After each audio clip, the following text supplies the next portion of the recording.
Hi, my name's Bill Bergman, and I'm a proud RICO artist. I wanted to show you my process for picking a reed when it comes time to play. When I first get a box, I actually open up the back end of the box and look at the bottom of the reeds.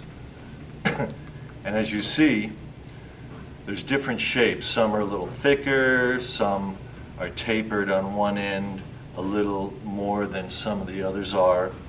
And usually what I like to do, the first reed that I pick out of a box, I'll pick the biggest, fattest reed out of there, which happens to be this one.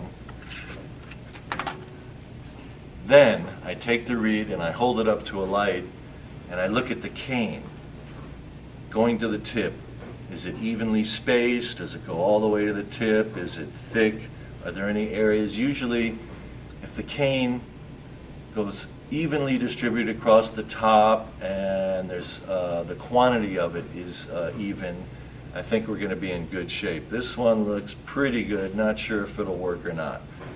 Then when I pick this out, what I do is I take a piece of stationery and I take it, put it on there, and rub it around. This is like actually the finest sandpaper you'll ever see. And this seems to just smooth it out a little bit, maybe close a couple of the chutes that are open. And if you feel it, it's actually a little smoother than it was before you put it down there. I know it's shocking, but this is very fine sandpaper. Then I get the reed wet, obviously.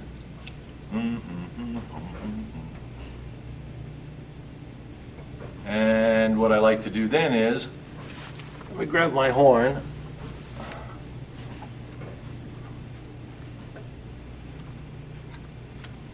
Set this aside. As I take the reed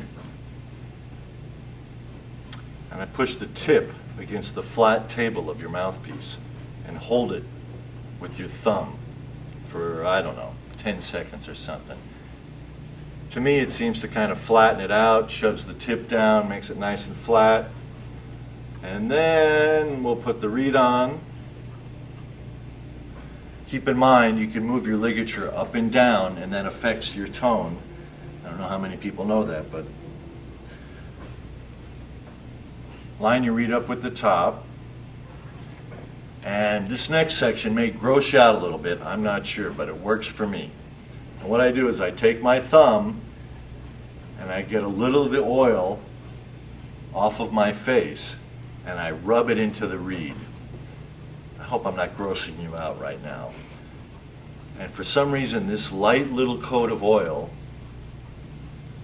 seems to work.